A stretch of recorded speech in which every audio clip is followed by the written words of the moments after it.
Naisip niyo na ba kung sino sa ating mga naging pangulo ang tunay na may galing at husay sa pamumuno? Sino ang nag-iwan ng pinakamagandang alaala at sino ang masasabi nating talagang kapuri-puri? Ngayong araw, bibigyan natin ng marka o rating ang lahat ng naging pangulo ng Pilipinas. Batay sa kanilang pamumuno, ambag at katangian ng mabuting pinuno. Kaya samahan niyo kami habang binibigyan namin ng marka ang mga pangulong ito, tiyak na may ikagagalak, may ikagugulat at baka mapaisip din kayo sa mga impormasyon na ating ibabahagi. Handa na ba kayo? Simulan na natin ng ating pagrarango magmula kay Ginoong Nelson. Kaya, simulan natin ng pagmamarka sa kauna-unahang pangulo na nanguna sa pakikipaglaban para sa ating kalayaan. Siya ay si Emilio Aguinaldo. I take pleasure sending the following greeting. Ang binigay kong marka sa kanya ay 9 out of 10. Siya ay matapang at hindi natatakot na manindigan para sa tama. Ipinakita niya na ang tunay na pinuno ay handang magsakripisyo para sa bayan at mamamayan. Tungo sa kanyang pamumuno, nagpahayag ng kalayaan noong 1898 at nagtatag ng unang republika sa Asya na nagsilbing pundasyon ng ating bansa. Isipin nyo, walang makabagong kagamitan noon pero lumaban pa rin siya hanggang huli. Sumunod naman ang Pangulong nagpaalala sa atin na ipagmalaki ang ating sariling pagkakakilanlan. Siya ay si Manuel L. Quezon. Fought heroically, side by side with American soldier. Ang kanyang marka ay 10 out of 10. May malasakit at tunay na makabayan. Inuna niya ang kapakanan ng mahihirap at itinaguyod ang wikang Pilipino at kulturang Pilipino. Siya ay kilala bilang ama ng wikang pambansa at nagbigay ng ligtas na kunlungan sa libo-libong Hudyo noong digmaan bilang patunay ng kanyang mabuting puso. Siya ang uri ng pinuno na ang bayan ko muna bago ang sarili ko. Talagang hindi matatawaran ang kanyang serbisyo. Kilalalin naman natin ang pinunong namuno sa panahong punong-puno ng pagsubok at kagipitan. Siya si Jose P. Laurel. Sa gitna ng kagutuman, sa gitna ng kamatayan, kapatid ang kamatayan may matangis. Matalino, maingat at matatag sa gitna ng pagsubok. At ang binigay ko sa kanyang marka ay 8.5 out of 10. Ginawa niya ang lahat upang maprotektahan ang mga Pilipino habang pinapanatili ang dangal ng bansa. Matagumpay na pinamunuan ang bansa sa panahon ng digmaan nang hindi sinasakripisyo ang buhay ng marami at ipinakita ang kanyang kahusayan sa pagpapasya. Ang hirap ng kanyang sitwasyon noon, pero kinaya pa rin ng may dangal. At sila ang mga pangulong nagtatag ng ating kalayaan. Ang galing talaga ng mga ating pinuno. Ngayon naman, alamin natin ang marka ng mga pangulong tumulong sa pagbangon ng ating bansa pagkatapos ng digmaan. Para diyan, narito naman si Binibining Gising.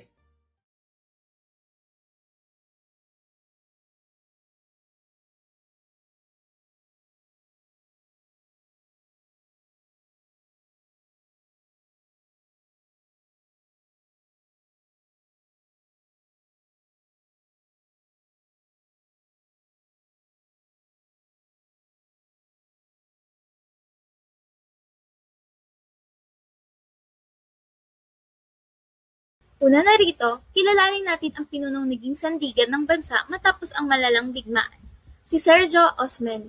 Justice Jackson swears in Vice President Sergio Osmeña as President of the Philippine Commonwealth in Washington.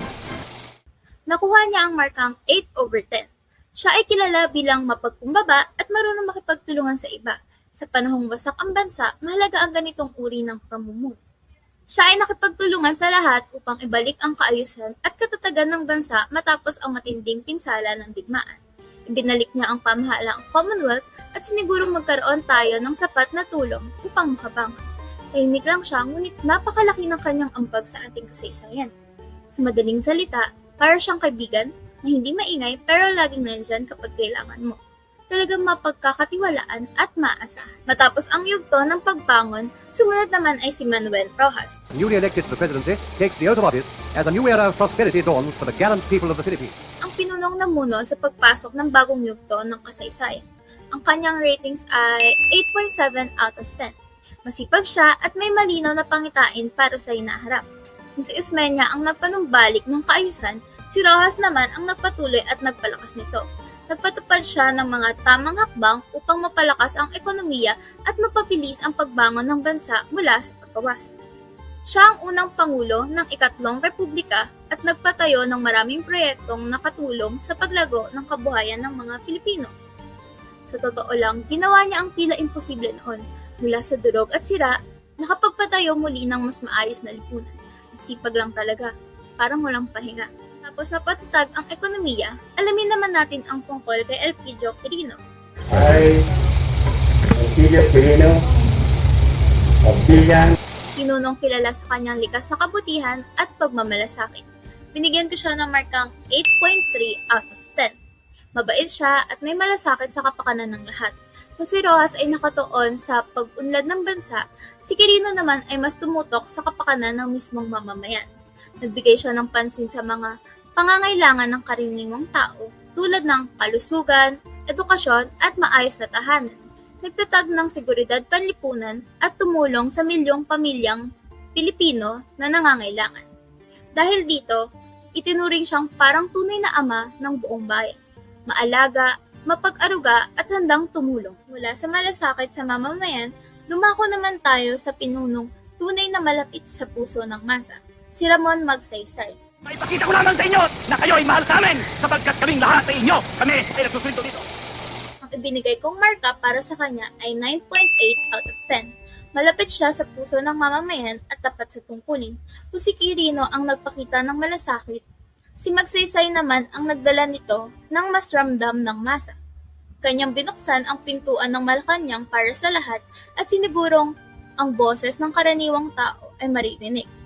Ang serbisyo ang laging kanyang prioridad. Kilala bilang kampyon ng masa at nagpatupad ng batas para sa reforma sa lupa para sa kapakanan ng mga magsasaka. Nanatili siyang paborito ng lahat noon at ngayon. Sa madaling salita, siya ang kahulugan ng pinuno na parang kaibigan mo lang. Simple, tapat at tunay na may malasakit.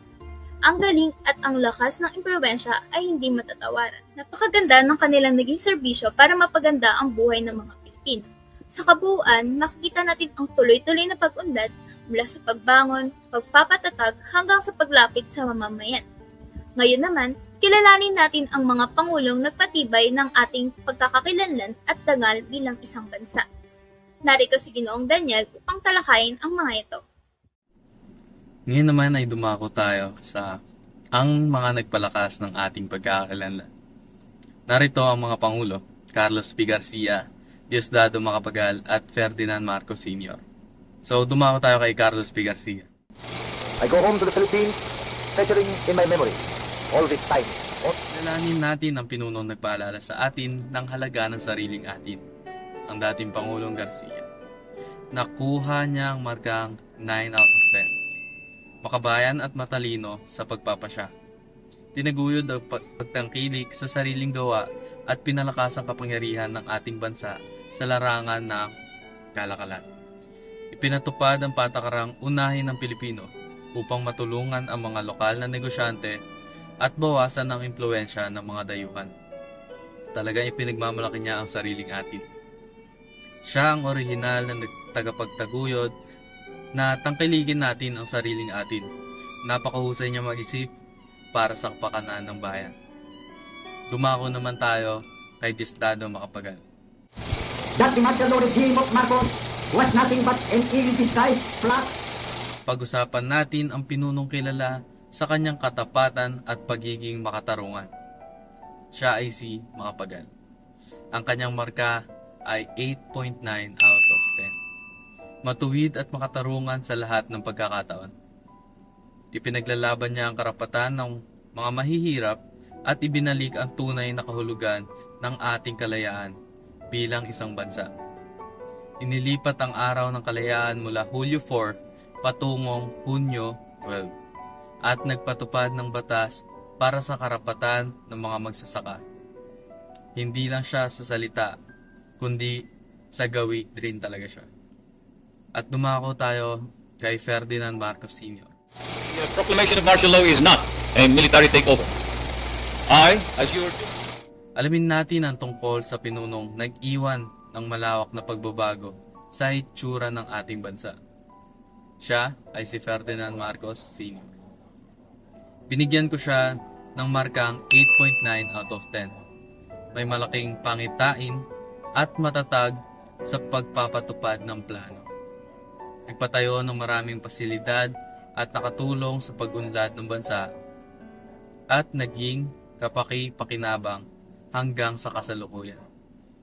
Nagpatayo ng maraming kalsada, tulay, paaralan at ospital na hanggang ngayon ay ginagamit at pinapakinabangan ng mga Pilipino. Malaki ang iniwan niyang pamana sa atin.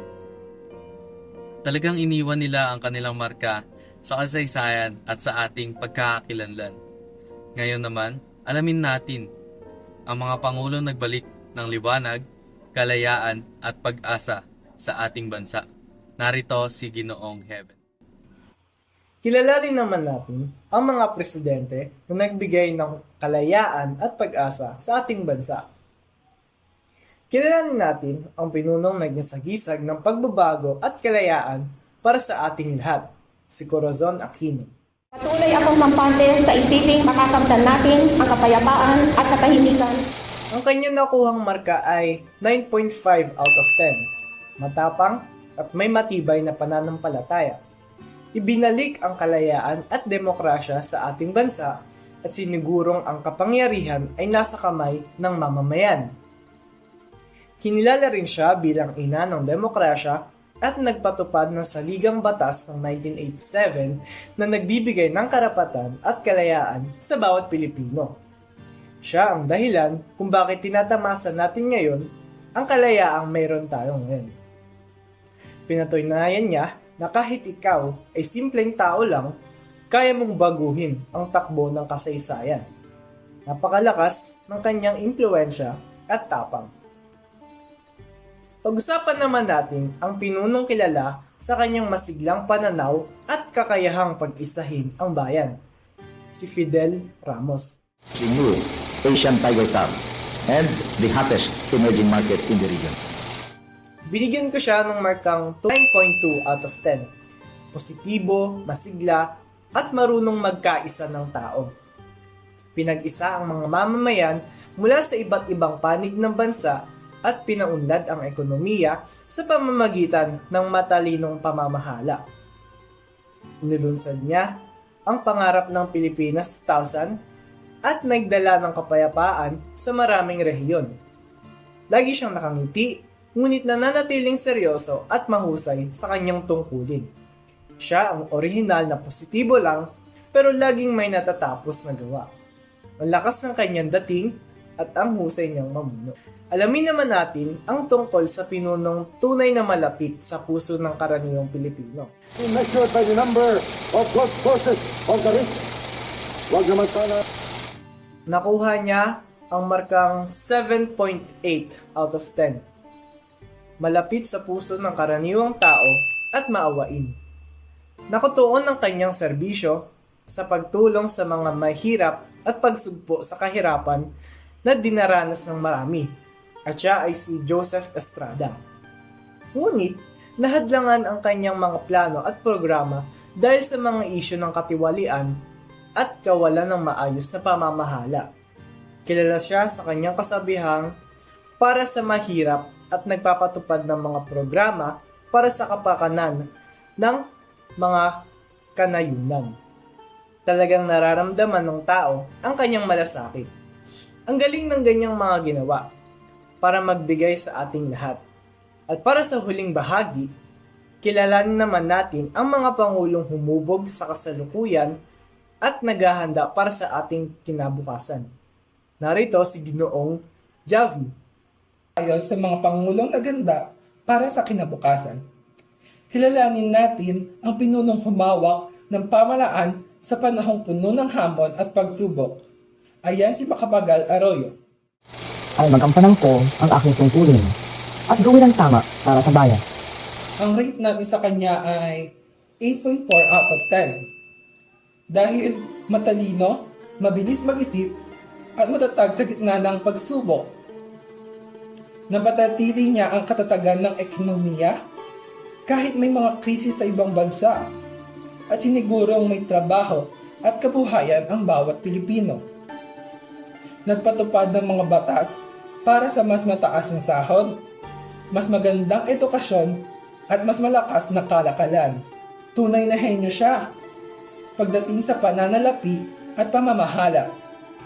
Ngayon, pag-usapan naman natin ang pinunong naging huwaran ng katapatan at malinis na pamamahala. Yan si Benigno Aquino III. 6 na taon natin pagtaas sa Damapid, malayo ng ating outing. Marami na po tayo na pagtatampayan. Ang rate natin sa kanya ay 8.8 out of 10. Dahil siya ay matapat, matuwid at may matibay na prinsipyo. Ipinakita na ang pamumuno ay dapat malinis at walang katiwalian. At inuuna ang kapakanan ng bayan kaysa sa sariling interes. Ipinatupad ang daang matuwid, pinaganda ang serbisyong publiko, at ipinagtanggol ang karapatan natin sa mga teritoryo. Hindi siya nagpadala sa gulo, basta ginawa niya lang ang tama. Siya ang kahulugan ng kapag tapat ka, walang dapat ikatakot. Tahimik man siya, matibay naman ang kanyang prinsipyo at paninindigan. Ngayon, alamin naman natin ang tungkol sa pinunong kilala sa kanyang tapang at pagiging totoo sa harap ng mga publiko. Yan si Rodrigo Duterte. Leader, however strong, can succeed at anything unless he has the support and cooperation.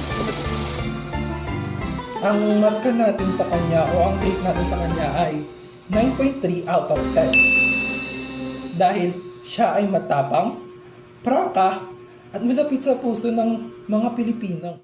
Dahil hinarap niya ang matagal ng suliranin ng bansa nang walang takot at sinigurong naririnig ang hinaing ng mga nasa laylayan ng lipunan.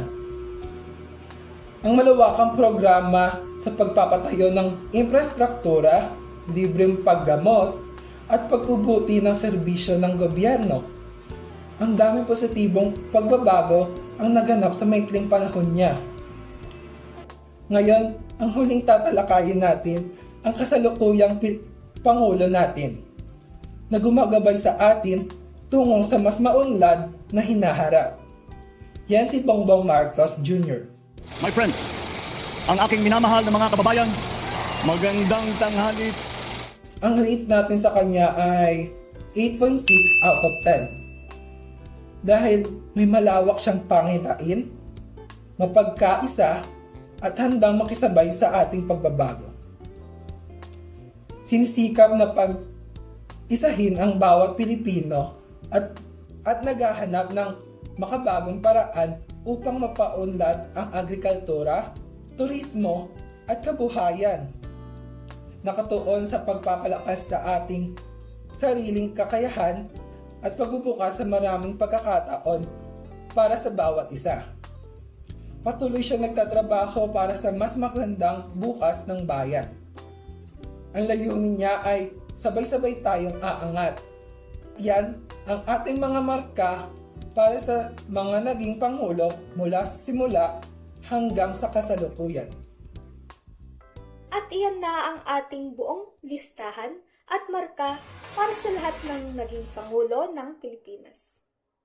Mula sa mga bayaning nag-alay ng buhay para sa kalayaan, hanggang sa mga kasalukuyang namumuno para sa ating kinabukasan. Lahat sila ay nag-iwan ng bahagi ng kanilang sarili para sa kapakanan ng ating bayan. Ngayon, tanungin ninyo ang inyong sarili. Kung kayo ang bibigyan ng pagkakataong mamuno, anong katangian kaya ang ipapakita ninyo? Anong uri ng pamumuno ang iiwan ninyong alaala para sa susunod na henerasyon? Tandaan natin, ang tunay na pamumuno ay hindi lamang tungkol sa kapangyarihan o posisyon. kundi ito ay tungkol sa paglilingkod ng tapat, may malasakit, at may pagmamahal sa bayan at kapwa-tao. Sana ay may natutunan kayo at napaisip sa ating ibinahagi ngayong araw. Hanggang sa muli nating pagtatagpo, mabuhay at paalam. Tanungin ninyo